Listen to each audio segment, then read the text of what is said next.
বাংলাদেশের প্রধান সমস্যা লুটপাট, দুর্নীতি ও টাকা পাচার, যা শুরু হয় সংসদ থেকে। তাই দুর্নীতি বন্ধের আইন সংশোধনের জন্য লাঠি নিয়ে সংসদে যেতে চাই। এই নির্বাচনকে এখন আমি আমার জন্য জিহাদ হিসেবে গ্রহণ করলাম, আর যারা ইসলামী রাজনীতি বিশ্বাস করে না তাদের ভোট দেওয়া হারাম। লক্ষ্মীপুর 24 বিশ্বজুড়ে লক্ষ্মীপুর। ইসলামী যুব আন্দোলন বাংলাদেশের মাসব্যাপী দাওয়াতি সভা উপলক্ষে লক্ষ্মীপুরের কমলনগরে ইসলামী যুব আন্দোলনের দাওয়াতি সভায় এভাবে নিজের বক্তব্য ও মতামত জানান ইসলামী আন্দোলন বাংলাদেশ মনোনীত সংসদ সদস্য প্রার্থী আল্লামা খালেদ সাইফুল্লাহ। আগামী নির্বাচনে তিনি লক্ষ্মীপুর ৪ রামগতি কমলনগর আসনে প্রার্থী হবেন। দেশের সবচাইতে বড় অন্যায়, সবচাইতে বড় অপরাধ হল রাষ্ট্রীয় সম্পদ লুট করে খাওয়া। ২০০ বছর আমাদের দেশ পরিচালনা করছে যে আইনের মাধ্যমে আমাদের দেশকে লুণ্ঠন করেছে, সে আইনের মাধ্যমে আজ পর্যন্ত দেশ চলতেছে।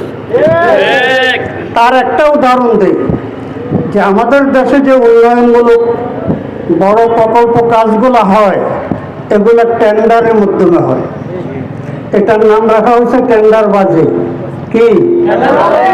যেই দল ক্ষমতায় যায় তার দলীয় লোক ছাড়া অন্য কেউ টেন্ডার পায় না। যেখানে লাগবে ১ কোটি টাকা, বরাদ্দ দিবে কমপক্ষে ১০ কোটি টাকা। তো এই মুহূর্তে আমি আল্লাহ পাককে কসম করে বলতেছি, আমি যদি রামগতি কমলনগর আসনে একজন উপযুক্ত লোক পাইতাম, যে ওনাকে দিয়ে নির্বাচন করাইলে আমরা এই আসন থেকে ওনাকে এমপি বানাতে পারব। আপনাদের জানা থাকলে আমাকে বলবেন, এখনো সময় আছে। কি এখনো সময় আছে? এখনো তফসিল ঘোষণা হয় নাই। আমি কসম করে বলতেছি, এমন একজন লোক যদি নাকি পাই, যে জনগণ তারপরে কথা বলে যে ওনাকে দিয়ে হবে, ওনাকে আমরা বিজয়ী করতে পারবো, তাহলে আমি কসম করে বলতেছি আমি নির্বাচন করব না। আমার এই নির্বাচন নয়, এটা জিহাদ ফি সাবিলিল্লাহ। এটা জিহাদ ফি সাবিলিল্লাহ। আমি সংসদে যাওয়ার নিয়ত করেছি শুধু একটা উদ্দেশ্যে, আমি এই লাঠি নিয়ে সংসদে ঢুকবো। কারো মাথায় বাড়ি যাওয়ার জন্য নয়। আমার এই লাঠি দেখলে দুর্নীতির ভূত আর সংসদে ঢুকতে পারবে। আমি বলবো সকল সংসদ সদস্যদেরকে যে বাংলাদেশের সবচাইতে বড় রোগ কোনটা? সবচাইতে বড় রোগ কোনটা? সবচাইতে বড় রোগ হল দুর্নীতির মাধ্যমে সরকারি অর্থ আত্মসাৎ করা। পত্র পত্রিকায় আসে, আমার সাংবাদিক ভাইরা লেখেন, এত লক্ষ কোটি টাকা পাচার হয়েছে, অমুকের আমলে এত লক্ষ কোটি টাকা, এত লক্ষ কোটি টাকা। কিভাবে পাচার হলো, আইনের কোন ফাঁক দিয়ে পাচার হলো, এগুলি কিছুই বলে না। ওই আইন সংশোধন করার জন্য সংসদে যেতে হবে।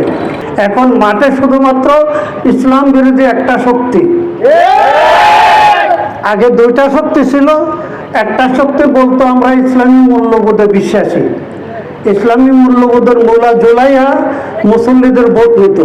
এখন তারা প্রকাশ্যে বলে কোরআনে রাজনীতি নাই, প্রকাশ্যে তারা বলে ইসলামী রাজনীতি আমরা বিশ্বাস করি না। সুতরাং এদেরকে ভোট দেওয়া জায়েজ হবে না, হারাম হবে, হারাম হবে, হারাম। কমলনগর উপজেলার মুন্সিরহাট বাজারে ইসলামী যুব আন্দোলন বাংলাদেশ চর মার্টিন ইউনিয়ন শাখার উদ্যোগে এই সভা অনুষ্ঠিত হয়। ইসলামী যুব আন্দোলন বাংলাদেশের চর মার্টিন ইউনিয়ন শাখার সভাপতি KM সুয়াইব সিদ্দিকীর সভাপতিত্বে সভার সঞ্চালনা করেন সাধারণ সম্পাদক মাওলানা আব্দুল আজিজ। এ সময় আরও বক্তব্য রাখেন ইসলামী যুব আন্দোলন বাংলাদেশ লক্ষ্মীপুর জেলা শাখার সহসভাপতি SM ইসমাইল সিরাজি, সাধারণ সম্পাদক মাওলানা আরিফ বিল্লাহ, হাজিরহাট উপকূল সরকারি ডিগ্রি কলেজ সাধারণ সম্পাদক মোর্শেদ খান সহ নেতাকর্মীরা। একটাই কথা সবার মুখে, তার হবে বিজয়। একটাই কথা সবার মুখে, তার হবে বিজয়। হাত পাখা দেখে দেখে সিলমারো সবাই, তাই তো হাত পাখা দেখে দেখে সিলমারো সবাই।